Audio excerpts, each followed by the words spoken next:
আমরা তো এমন লাঞ্ছিত অপমানিত অবস্থায় আছি যে যে কালিমার জন্য আমরা বাঁচি, যে কালিমার জন্য মরি, সেই কালিমার কথা ঘুরাইলে আমাদেরকে জঙ্গি বলে।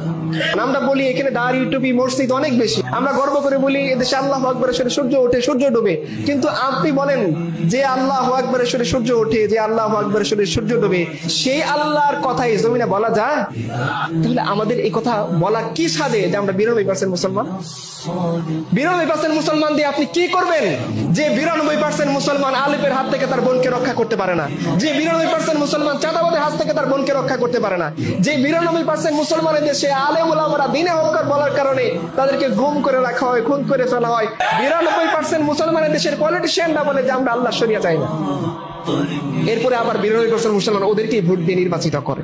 তো এই 92% দিয়ে আপনি কি করবেন? এই যে রাখাল রাহাজন প্রকাশ্যে ফেসবুকে রাসূলুল্লাহ সাল্লাল্লাহু আলাইহি সাল্লামকে কটূক্তি করছিল, কতবার বলা হলো, শাপলা চত্বরে গিয়ে আমরা বললাম, বাইতুল মুকাররমে আমরা বললাম, এই রাখাল রাহার কোনো বিচার হয়েছে?